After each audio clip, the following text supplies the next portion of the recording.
Welcome to the Cardinals Locker Room Show, presented by Santan Ford & Gilbert, home of the Tim Hovick Satisfaction Guarantee. Come on, man! Come on! Let's get back to the stadium for analysis and exclusive interviews from the Cardinals locker room. Here's Dave Pasch, A.Q. Shipley, and Paul Calvisi. It started poorly and it ended poorly. The Texans beat the Cardinals 40-20. Nico Collins, a 57-yard touchdown catch on the second play from scrimmage, and it was 7-0 Houston, 49 seconds into the game. The Cardinals turned it over on the ensuing kickoff. Texans get 3 points. They lead 10-0, and the offense hasn't been on the field yet. The Cardinals went 3 and out after that. They got -7 yards, and then on a fumble, it was ruled a fumble, returned for a touchdown by Marks from a yard out. That made it 17-0. The Cardinals did score early second quarter on a touchdown grab by Trey McBride to make it 17-7. A couple of more Fairbairn field goals before halftime. It was 23-7, and then it was 30-7 in the third, but the Cardinals hung around. They got it down to 13. It was 33-20 and a Michael Wilson 1-yard touchdown, but the Cardinals could not get the ball back from the Texans. They score once again after a 10-play, 4.5-minute drive to end it. A 4-yard touchdown catch by Collins, his second grab of the day. And the final score, Houston 40, Arizona 20. C.J. Stroud with 3 touchdown passes on the day and a quarterback rating of 137. I mean, he operated that game like a champion. He really did. I mean, the entire game from start to finish, he delivered the ball on time. He didn't really force any throws. He took what the defense gave him. They ran the ball well, which I think helps that any team. It helped his team, obviously, today. And they did a nice job in the play action, getting the ball to the tight ends, all the naked boots. And then when he needed to take his shots to Nico Collins, he took him downfield, and Nico made plays, made some people miss, and all of a sudden you get chunks and explosives. Jordan finished with 100 yards rushing. Collins had 85 yards receiving. Schultz had 76. Trey McBride had 12 catches for 134 yards and 2 touchdowns. Michael Wilson, 5 catches, 54 yards and a touchdown. Brissett with 3 touchdown passes in all, but he also had an interception. Let's start with Trey McBride. He sets 2 NFL records today, most consecutive games, 16 in a row, by a tight end with 5 or more catches, first time in NFL history, and back-to-back seasons of 100-plus catches by a tight end, first time in NFL history. I mean, anytime you say first in NFL history once, just once is insane. To hear it twice is even more insane. You're etched in history in America's game, in the biggest sport in the world, in the most watched sport in the world. You are etched in history. Your jersey already went to Canton last week. You got probably a couple your jersey this week and probably send 2 because it's another one, right? So he's going to have 3 jerseys in Canton in back-to-back weeks and only played 2 games. And, oh, by the way, he might have a bust there someday too. It's heading that way, right? It's year 4, but what he's doing is incredible. And unfortunately, the Cardinals aren't winning enough. And hopefully, as Michael Wilson emerges and the Cardinals figure out their quarterback situation for next year and hopefully an improved offensive line, we'll see postseason games for Trey McBride. Michael Wilson, another game where he's the number 1 receiver, and the target-to-reception ratio wasn't what it had been, but still, 11 targets, 5 catches, 54 yards, and a touchdown. That touchdown catch was incredible that he had. It really was. I mean, it was a back shoulder throw that he ends up catching with one hand, switching hands in the air, keeping feet in bounds. That wasn't even the most impressive catch in the day for me because it was the route that he ran against Stingley down to our left, and he fakes it like he's going to run a go ball, steps on his feet, runs by Stingley, gets his back turned, puts the brakes on, comes back, and again, this is either the number 1 or number 2 corner in the National Football League, and he made him look silly on that play. So I think what he's done has been fantastic. We've talked about it over and over again. He needs to be a major focal point of this offense moving forward, period. All right, Michael Carter had a nice day on the ground and as a receiver, and he's standing by with Paul. Yeah, we'll get into his individual stats here in a moment. Just give us a couple thoughts on how you thought this game went. I mean, especially the way the game started. It's not the first time things have gone sideways off the bat. Anything you can put your finger on in terms of how this team has been starting games? Yeah, I think every game is different, so it's hard to string along the reason. You know, they're all different. So today we just started off. We gave them 10 points right away, right?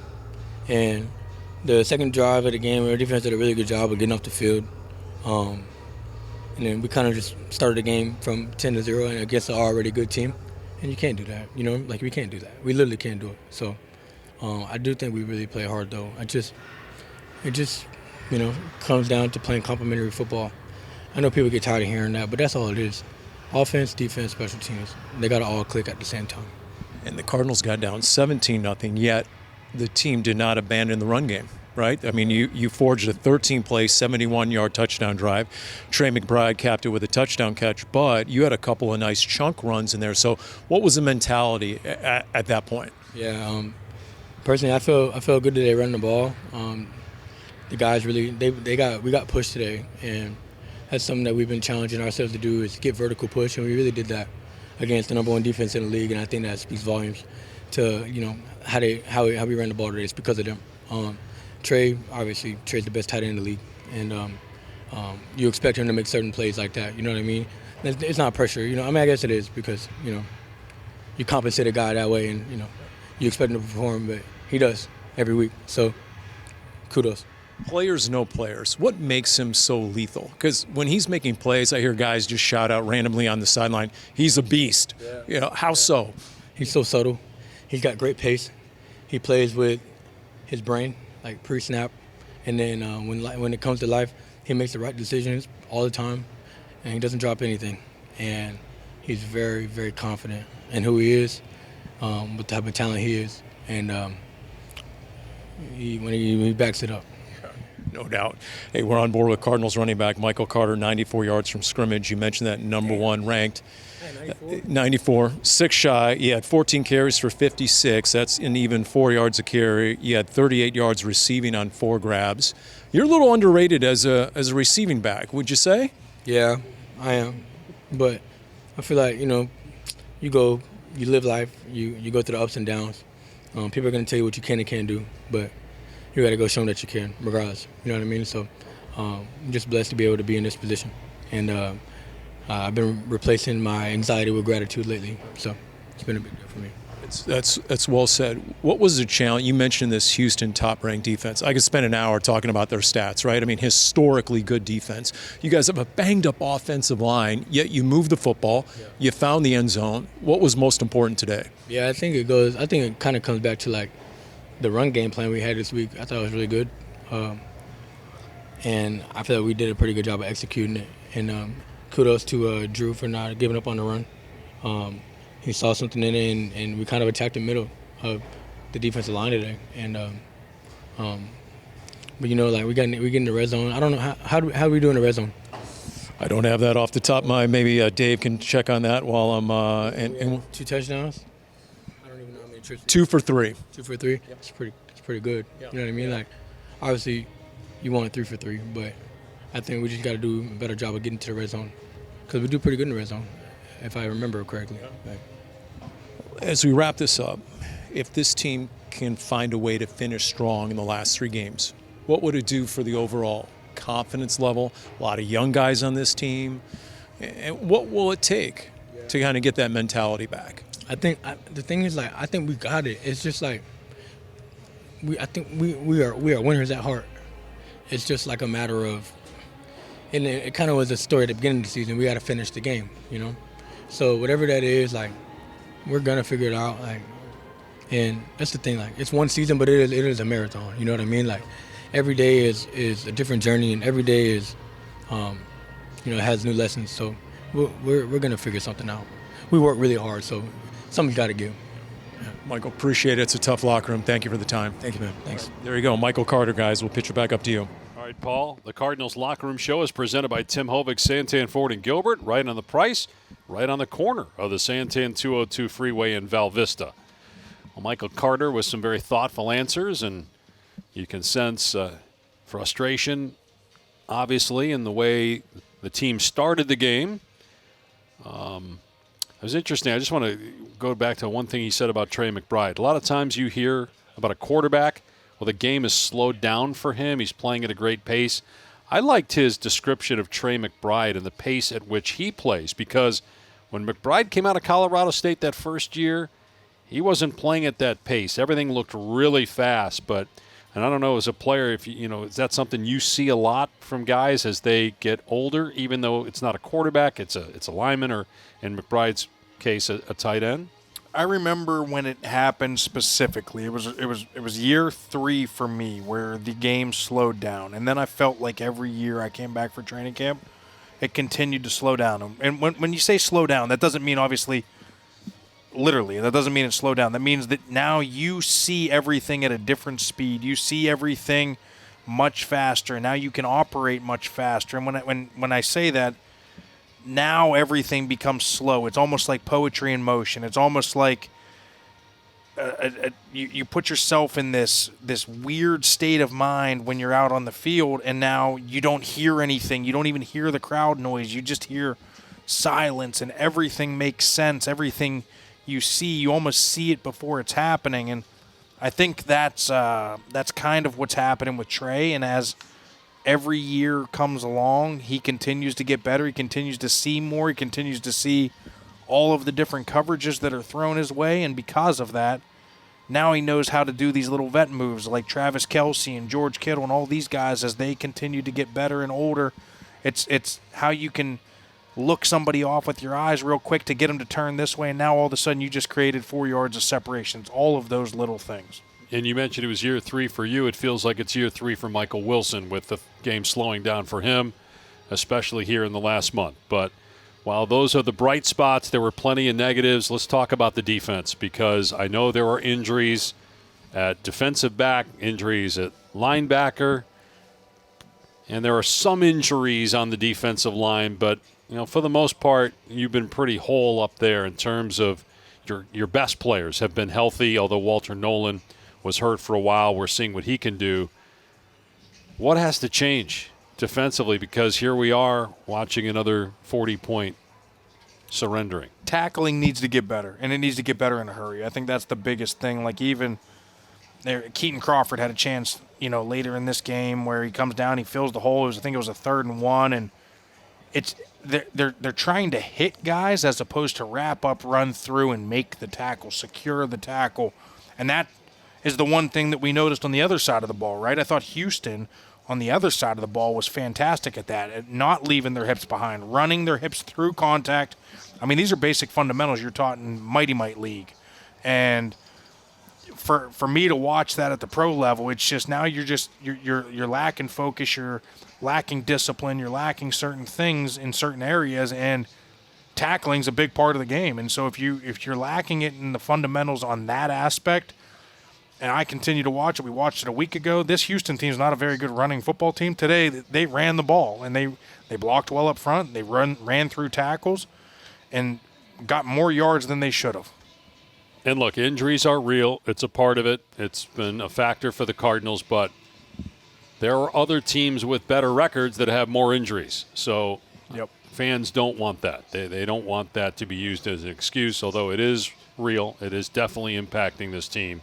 But they've got to figure it out defensively, because you've got 3 games left, and when you're having a bad season, everybody's job is at stake. Players, everything. And for the Cardinals, you want to do something to feel good going into the offseason. Can you get a couple here down the stretch to at least feel better about the direction of the team? Because, again, since week 2, they just have 1 win. And they've let teams run on them. I think that's the biggest disheartening thing. When you talk about defense, and again, we talk about this all the time, how you start a football team is day 1 installs. Hey, we have to stop the run and we have to run the football. That's day 1, from day 1 way back in after the draft and OTAs. That's day 1 start of install of training camp. That's day 1 of every single week on Wednesday when you come in and get the game plan. And the last couple of weeks, you run for 250 if you're the LA Rams. This week, you're over 100. You know who's coming to town next week? Bijan Robinson might be the best running back talent in the National Football League, and they got a really good offensive line. And if you are not disciplined against that scheme, I mean, there is huge holes across the board. So you better get it figured out, and then you got to get them on the ground when you have a chance. 143 today rushing. And to your point on Atlanta, that record can fool you a little bit because they do have some talent. Feels like with Kirk Cousins, he's much different than Michael Penix, but he's a veteran.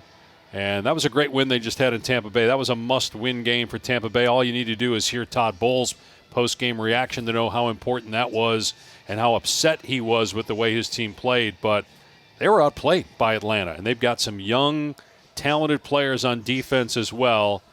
And if the Cardinals can't get that one, then you got to get one on the road against Cincinnati. At that point, the Bengals season pretty much over. Who knows if Joe Burrow will be playing by then. You have to think there's going to be something at stake for the Rams week 18. The hope was, maybe you get them and Stafford doesn't play. Guys are out because they've already wrapped things up. But the way things are trending, now they play Seattle on Thursday night coming up. And the Rams have Detroit today. So it's possible that there isn't much at stake, but have to imagine that the Rams are playing everybody that last game. So you've got to do something to show yourselves and to show your owner and to show the fans that the last 3 games are not just, hey, we're playing this out. No, you got to go out there and hopefully at least get 1. Be great to get 2. Obviously terrific to get them all, to feel better about the way you close the season, to give you a little momentum heading into the offseason. Yeah, no question. And with next week being the last home game, it's going to be, you got to put everything on the line, right? Like, you got Atlanta coming from the East Coast all the way across the country, and they're going to be dealing with jet lag and time difference and all the things. Everything's basically going against Atlanta. I can't emphasize enough, and I've emphasized it this entire year, that the biggest emphasis needs to be to start fast. We've talked about it every single game, basically, since this losing streak kind of has come to fruition, and here we are. And we think we're going to watch really good starting effort, and all of a sudden, the first 3 drives of the game, offense, defense, special teams, were about as poor as you can ask for, right? Yeah, it was really a tough start to this game, and the Cardinals did fight back, but they end up losing 40-20. And Coach is standing by now with Paul. All right, Coach, let's just start big picture, your thoughts as you process the outcome. Was there anything that you considered most problematic today? Where do you start? Yeah, how we started the game. I mean, we're down, 10-0 before the offense trots on the field, and then we didn't get a stop that next short field. We're down 17-0. And versus a good football team, you can't dig yourself a hole like that. So it's just we're just not playing complementary football right now. When one phase is kind of rolling, the other two, I feel like, let that phase down. Then when the other phase gets going, then the other two let that one down. So just got to play better collectively, 3 phases, and not get down in games like this versus good teams. It's hard to, dig yourself out of the hole we dug ourselves. And when you diagnose a start like that, how much of it is mentality or intensity, or is it just execution? I don't think it's mentality or intensity. Our guys, they come to play. They're ready to go. It's going to come down to execution. We got to make sure we put them in the right spots. We got to execute better. You mentioned down 17-0, yet we just talked to Michael Carter. You did not abandon the run game. You had some nice runs. You went down the field, 13 plays, 71 yards, made it 17-7. Just talk about the approach once you got down and the ability to make it a game again. Yeah, I mean, you gotta be resilient, and it's even though you're down 17, those games can get out of hand real quick. But there's still a lot of game left. So just like you said, Paul, you cut it to 10 there, and you're battling and kind of going back and forth. We didn't get a ton of stops today. That hurt. They're putting points on the board. We again, though, complementary football, we're putting the defense out there on short fields, 3 or 4 times. The blocked field goal was good. I thought then in the second half, we went all the way down the field. They come up with a pick. A one-on-one ball to Mike there in the red zone takes off points. But then we got it to 13, 2-score game. Just ultimately didn't have enough in the tank. The pass-run ratio on offense was almost 2-1. How much would it just help in general if you get a more balanced offense? Well, the score has to be, in the balance still. That's part of the reason why that ratio is so high. I thought we did some good things running the ball, especially versus that crew. Came in like we felt like we needed to run the ball a little bit. Can't drop back all day versus those guys. But I'll tell you what, The offensive line I thought did a good job blocking the front. I don't know how many sacks, and he was under some pressure a little bit, but I thought they held up pretty well. But you know what? Daniil Hunter and Will Anderson Jr., two of the best in the game, really didn't get in the box score to the very, very end of the game. Yeah, they were in the game late there. Yeah, I thought, like I said, I thought we battled it in some known pass, too. I thought we executed some things and did a pretty good job. At halftime, D'Amico Ryans told the sideline reporter for Fox, our halftime adjustment is we have to check Trey McBride.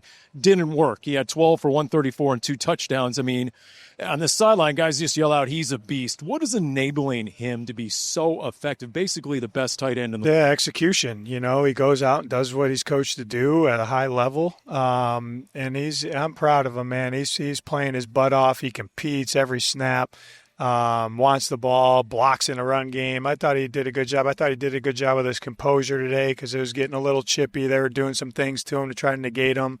I thought he played really well. In the red zone on offense, Cardinals 2 for 3. There were some red zone stops forcing field goals on defense. But overall, what more do you want to see that you're not getting from your defense? The explosive plays are killing us right now. So, until, we allow runs to pop, and it's kind of like boom or bust. Like runs go for like 1 or 2 or first downs and explosive. So we got to do a better job there.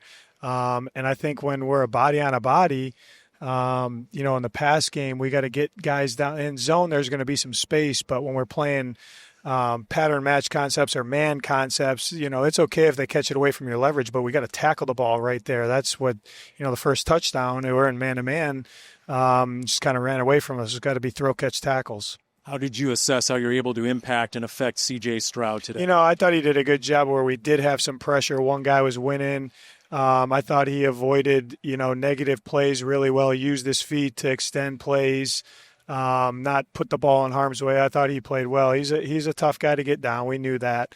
But, just our rush mechanics, whether we're bringing 4, 5, or 6, we got to make sure that we keep them in the pocket a little bit better than we did today. Calais said the field goal block, but there was also the fumble on the kickoff return. There's a 69-yard kickoff return. How much of a factor was special teams today? That's what I'm saying, complementary football. You know what I mean? If we got the number one job of the return units is make sure the offense trot out there.